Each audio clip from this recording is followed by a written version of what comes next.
Being the eldest son means you get everything, right? Everyone's stunned by my brother-in-law's wife's comment. She had always insisted that being the eldest son was important, but this was too much. Just as I was about to reply, my brother-in-law spoke up. My name is Sophia. I'm a 32-year-old working housewife. I got married to my husband Owen just last year. We've known each other since elementary school, but our relationship was far from expected. We'd usually argue whenever we met, but during our college years, he confessed his feelings to me. Embarrassed, he scratched his cheek as I looked at him in surprise.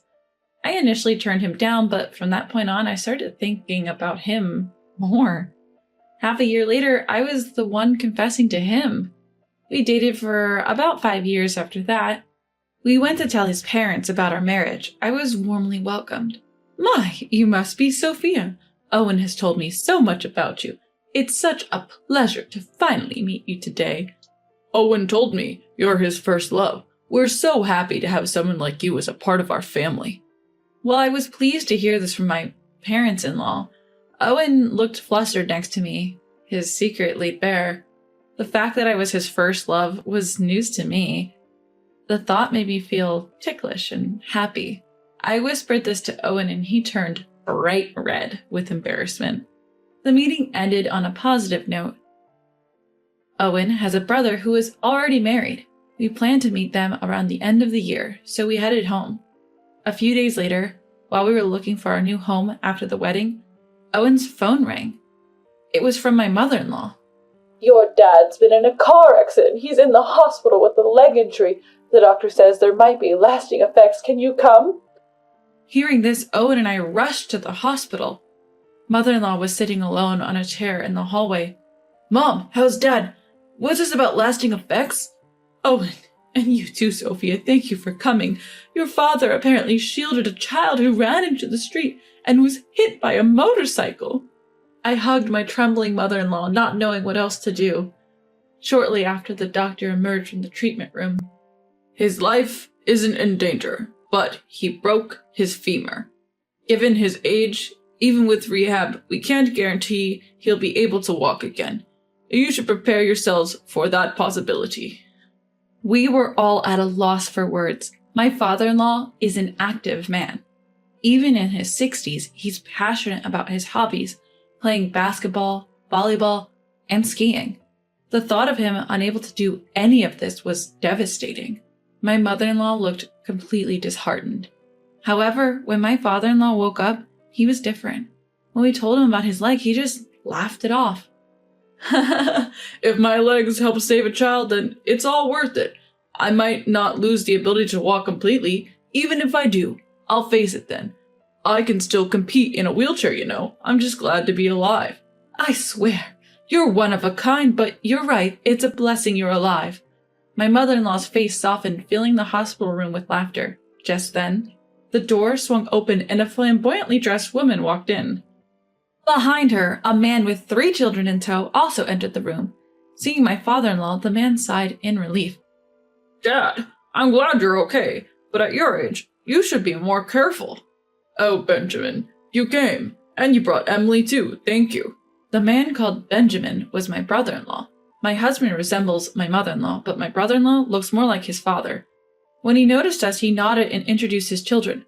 You must be Sophia, right?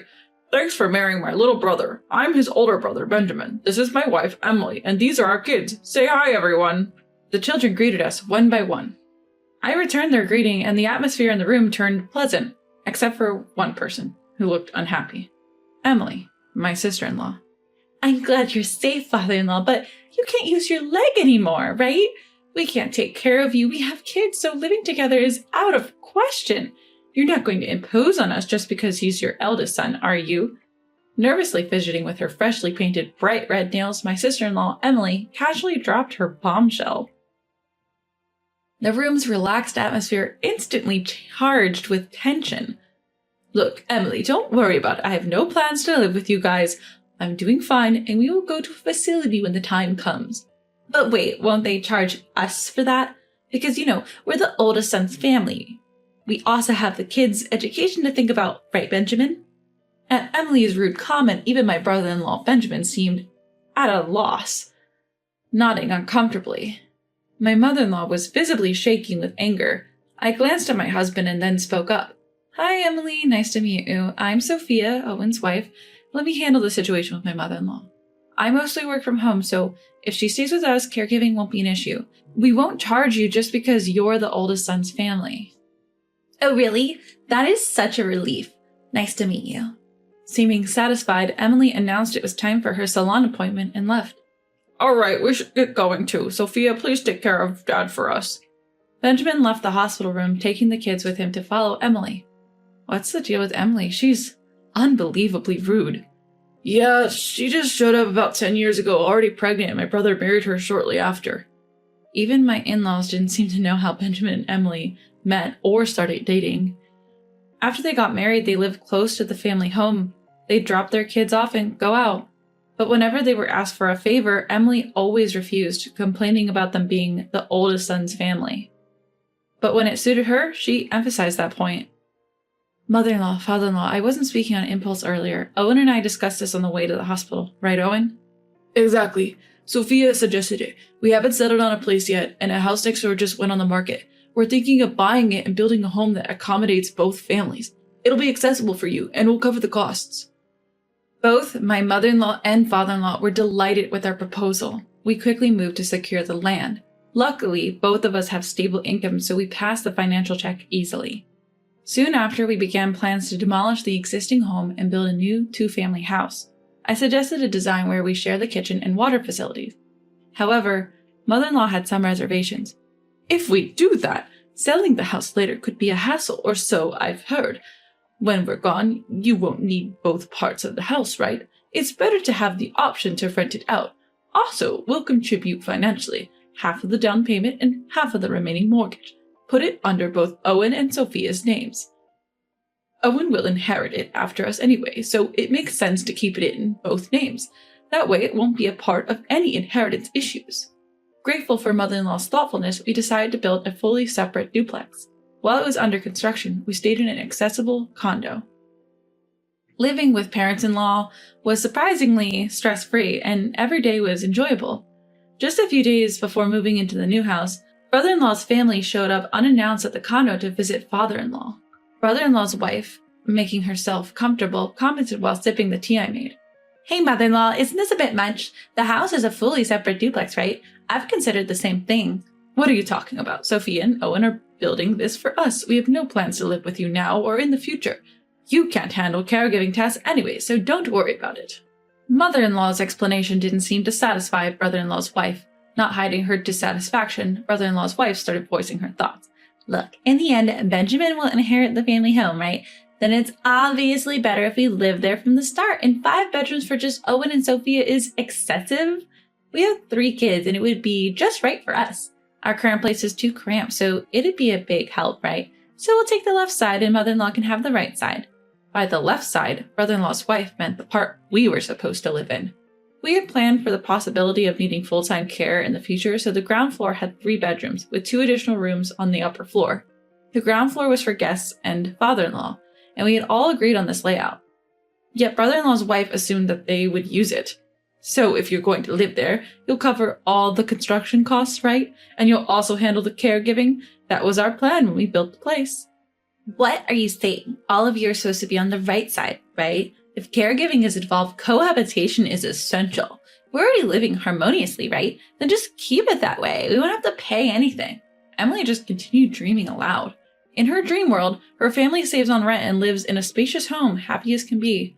For the in-laws and us, caregiving becomes easier and we get to see brother-in-law's wife's children regularly, making everyone happy. In her head, we owe it to my sister-in-law, who made the win-win proposal.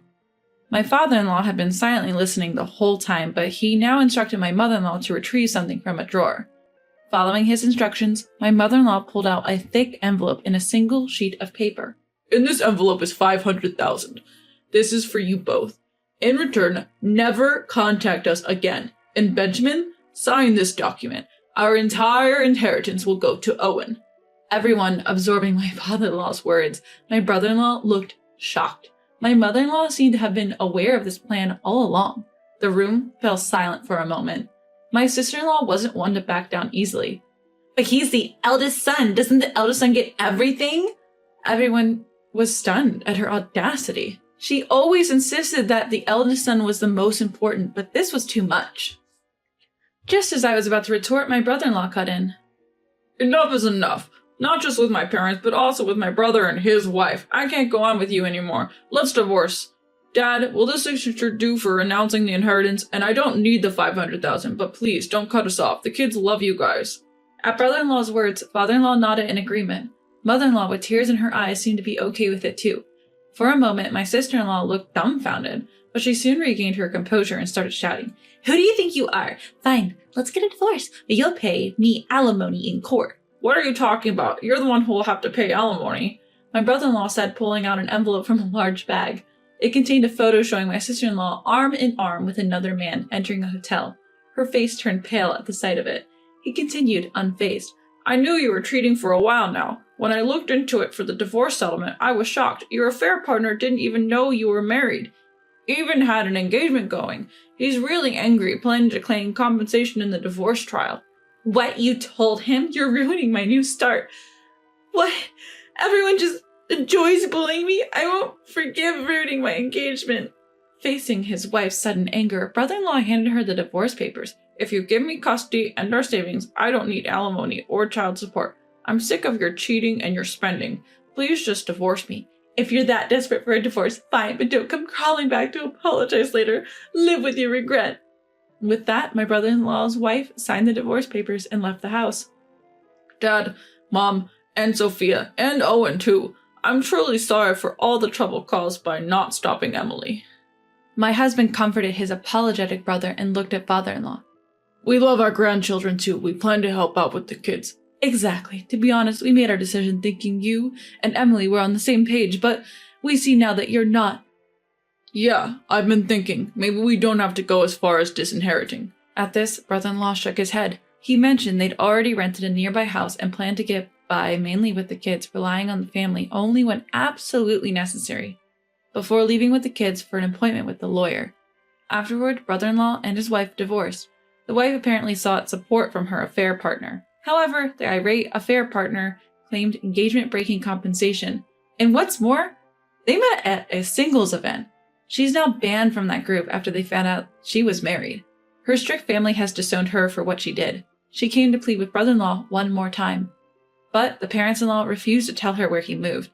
Deflated, she trudged back home alone. My brother-in-law is doing well, starting anew with his kids. It turns out his wife wasn't much of a homemaker, but he and the kids have been managing the household just fine on their own. His kids are extremely well-mannered and responsible, and they're doing their best to support their busy dad. When they visit my husband's parents, they make it a point to stop by our place, and we've started cooking together. Lately, they even started calling me sister. As for my father-in-law, his post-surgery recovery is going remarkably well, and his rehab is right on track. He's regaining his ability to walk, and the doctors are surprised at his rapid recovery. My mother-in-law mentioned they're not planning on living with us for now, to which I replied, that's too bad. On my end, a year after we moved, I found out I'm pregnant. It's still early days, but when we told my husband and in-laws, they shed tears of joy. Since we had to postpone my father-in-law's get-well-soon party due to the move, we decided to combine it with a baby celebration. It might be a bit early, but their happiness makes me happy, so why not? My husband recently got promoted and received a pay raise. I'm mostly working from home and plan to work as much as possible before the baby comes. Because of this, we've made good progress on our mortgage payments. Truth be told, I'm actually looking forward to living with my in-laws in the future. When I shared this with my mother-in-law, she got teary-eyed and thanked me, which made me a bit bashful. We're all looking forward to welcoming this new life into our family, and I can't wait for all the joy and liveliness the future holds for us.